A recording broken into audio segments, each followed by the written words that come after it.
Hello everyone, and welcome back to our channel. Today, we are stepping away from the dusty roads of the wilderness and entering a scene of joy, music, and celebration. We are going to a small village called Cana, where a simple wedding turned into the stage for the very first miracle of Jesus. Have you ever wondered why Jesus chose a wedding party to reveal his divine power for the first time? What was the deeper meaning behind turning plain water into the finest wine? If you are fascinated by the hidden layers of these ancient stories and how they still speak to our lives today, you are in the right place. Before we begin this beautiful journey into the heart of Galilee, please take a moment to subscribe to our channel and hit the notification bell. Your support helps us bring these sacred narratives to the world. Are you ready? Let's join the celebration at the wedding in Cana. The story, found in the second chapter of the Gospel of John, begins with an invitation. Jesus, his mother Mary, and his first few disciples were all invited to a wedding in Cana of Galilee. In the culture of that time, a wedding was not just a few hours of ceremony. It was a festival that lasted for an entire week. It was the most important social event in a person's life, a time of communal joy, dancing, and abundance. To host a wedding meant providing food and wine for the entire village for 7 days. It was a matter of family honor. But in the middle of the celebration, a disaster struck. The wine ran out. Today, we might think of this as a minor inconvenience, but in the ancient Near East, this was a social catastrophe. It would bring deep shame to the bridegroom and his family, a shadow that would hang over the couple for years. Mary, the mother of Jesus, was the first to notice the brewing crisis. Perhaps she was helping with the arrangements, or perhaps her keen eyes saw the worried whispers of the servants. She turned to her son and said simply, "They have no more wine." This moment is fascinating. Mary didn't ask Jesus to perform a miracle. She simply presented the need to him. She knew who he was, even before the world did. Jesus' response seems a bit mysterious at first. "Woman, why do you involve me? My hour has not yet come." He wasn't being disrespectful. In the language of the time, woman was a term of polite address. What he was saying was that his mission was governed by a divine timeline, not by human pressure. But Mary, with the unshakable faith of a mother, didn't argue. She turned to the servants and gave them a piece of advice that remains one of the greatest lessons in faith. Do whatever he tells you.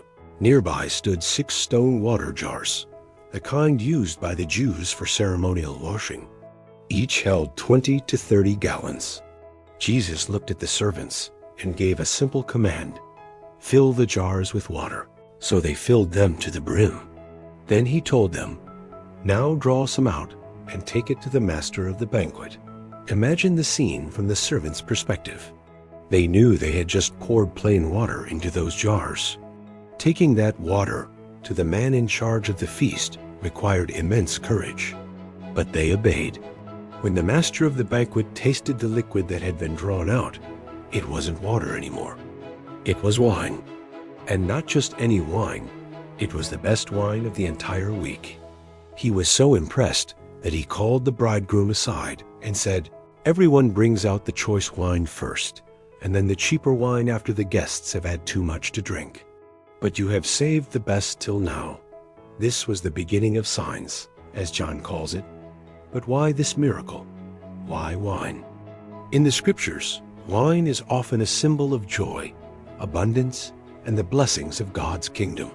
By performing this miracle, Jesus was announcing that the new wine of God's grace had arrived. He took the water used for legalistic ceremonial cleansing and transformed it into something that brought life and joy to the celebration.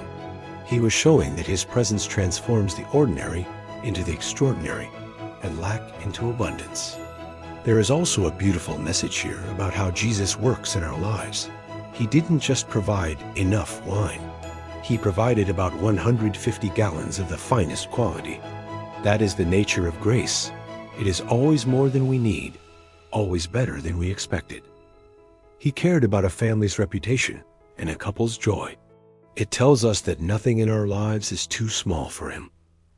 Whether it is a major crisis or a moment of social embarrassment, He is present in the weddings of our lives, ready to transform our water into wine.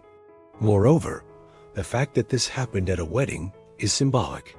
Throughout the Bible, the relationship between God and His people is compared to a marriage.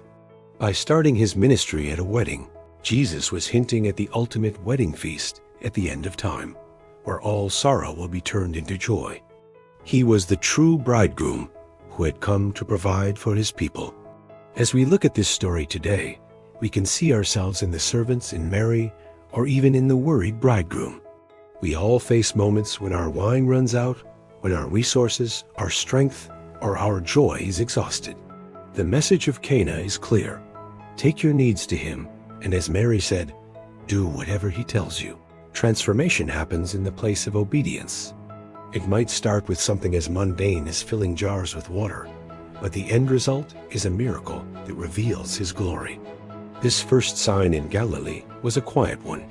Most of the guests didn't even know where the wine came from. Only the servants and the disciples knew. But for the disciples, it was the moment they truly began to believe. They saw His glory hidden behind the veil of a village celebration, and their lives were changed forever. Dear friends, we have reached the end of our celebration at Cana.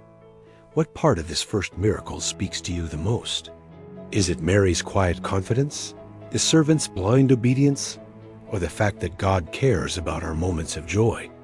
Does it give you hope to know that the best is yet to come in His plan for you? Please share your thoughts in the comments below. I love reading how these stories touch your lives, and I respond to as many as I can. If you enjoyed this look into the first miracle of Jesus, please give this video a like and share it with someone who might be feeling like their wine has run out lately. In our next episode, we're going to witness another side of Jesus' power, not over nature at a party, but over the storms of life. We will be exploring the calming of the storm. You won't want to miss that dramatic journey across the Sea of Galilee. So, if you haven't already, please subscribe and turn on those notifications. Thank you for being a part of this community and for joining us on this quest for ancient wisdom and truth. Stay joyful, stay inspired,